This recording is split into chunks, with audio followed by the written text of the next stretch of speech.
like the dirtiest painting, The Fire in My Heart of 1,000 Suns. It's just such a small painting. It's tiny, right? Okay, it's ginormous. The box is a little banged up. I'm hoping that the painting is just fine inside. The online photos were absolutely horrible.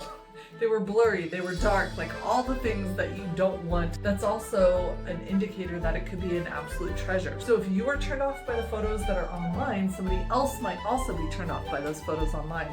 Therefore, they're not bidding on this stuff, and so maybe it's an opportunity for you to get a steal. I'm gonna start to cut through. My hope is that this painting is absolutely filthy. That gives us something fun to clean. And it means, ideally, more importantly, it's been untouched. Okay, I'm going to share this with you first. Okay, what do you think? I don't even know if it's right side up at this point. How did it look? I'm not even making eye contact with the image on the camera. I'm looking straight into the lens. Okay, it's upside down. Good news! It's dirty.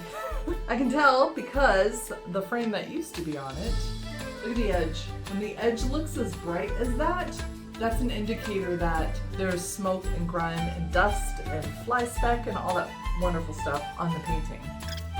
This is like the dirtiest painting I've ever seen, which is super exciting because it's never been cleaned, it's never been touched, nobody's patched it, nobody's overpainted it, nobody's ruined it. For now, we still have a couple of investigative steps to do. We're gonna look at it under black light. Many times, a painting of this scale was placed above a fireplace. It was a focal point for a room. All that soot that billows out of the fireplace, or if it was in a room where there was a lot of smoking, things like that, it's all tar that will attach itself. Dust will naturally accumulate onto an oiled painting because it's texturized. It's got a zillion little brush strokes, and those are all little shelves to gather the dust. Some people argue to clean this stuff off. It extends the life of the painting so it can survive another 122 years. Some people are like, no, don't clean it, leave it as it is. I get that argument when it is a varnish. This has no varnish. This is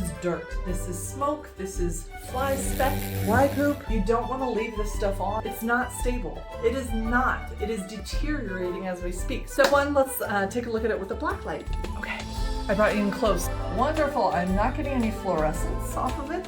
Let me bring it over to you. Okay, I'm going to turn the lights back on for you to be able to take a look. Can you see this spot here? Yep, you can see it. And we will do our best to clean that, but just like if we were testing a paint color, we're going to have to test that spot, believe it or not, because we don't know what liquid it was. Was it a brown gravy? Was it blood? Was it fly speck from a giant fly?